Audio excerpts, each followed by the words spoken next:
আক্রান্ত হয়েছেন ক্রিকেটার তামিম ইকবাল। সাভারের একটি হাসপাতালে নেওয়া হয়েছে লাইফ সাপোর্টে। হেলিকপ্টারে ঢাকায় আনা হবে। এই বিষয়ে বিস্তারিত জানাতে যুক্ত হচ্ছেন সহকর্মী রেদওয়ান শাওন। শাওন, তামিমের এখন কি অবস্থা, জানতে পেরেছেন কিছু?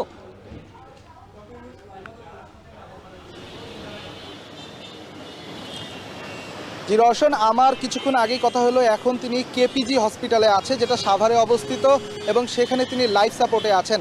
আমি যদি শুরু থেকে বলি, আজকে যখন শাইনপুকুরের সাথে মোহামেডানের ম্যাচ ছিল, সেই ম্যাচে টসও করেছেন তামিম ইকবাল, এবং টসের পরে আসলে তিনি বুকে ব্যথা অনুভব করছিলেন, এবং যত সময় গড়িয়েছে তার পরিস্থিতি, শারীরিক পরিস্থিতি ততটাই খারাপ হয়েছে, এবং এক পর্যায়ে তাকে সেখান থেকে ইমার্জেন্সিভাবে হসপিটালে নিয়ে যাওয়া হয়েছে। এবং ডাক্তারের সাথে কথা বলে তার মাইনর অ্যাটাক, প্রথমে যেটা বলা হয়েছিল মাইনর অ্যাটাকের কথা, এবং তিনি সে সময় হেলিকপ্টারও ম্যানেজ করা হয়েছিল, এবং হেলিকপ্টারে করে তাকে এভার কেয়ার হসপিটালে আনারও একটা কথা ছিল, কিন্তু ডাক্তার সে সময় আসলে সেটাতে সায় দেয়নি, কারণ জার্নি করলে সেটা তামিমের সেই অবস্থায় আর কি শরীরের জন্য খারাপ হতে পারত, এবং তাকে সে সময় আইসিইউতে নেওয়া হয়। পরে তার শারীরিক অবস্থা আরও যখন অবনতি হয়, পরে তাকে লাইফ সাপোর্টে নেওয়া হয়।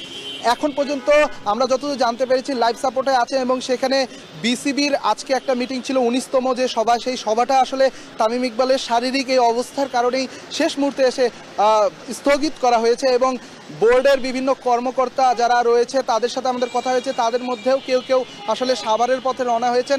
আমরা নিজেরাও আসলে সাভারের পথে রওনা হয়েছি, কিন্তু দর্শকদের তামিম ইকবালের সর্বশেষ যে আপডেটটা সেটা জানানোর জন্য আমি রাস্তা থেকে দাঁড়িয়ে আসলে লাইভটা দিচ্ছি, এবং সর্বশেষ আপডেট আমার কাছে যতটা এসেছে, তামিম ইকবালের অবস্থা, তিনি এখনও লাইফ সাপোর্টে আছেন, এবং তার অবস্থা আমি সর্বশেষ যদি কোনো আপডেট পাই সেটাও আপনাদের জানানোর চেষ্টা করব। ডিপিএলে খেলতে গিয়ে হঠাৎ করে অসুস্থ হয়ে যান ক্রিকেটার তামিম ইকবাল। সে বিষয়ে বিস্তারিত আমাদেরকে জানাচ্ছিলেন সহকর্মী রেদওয়ান শাওন।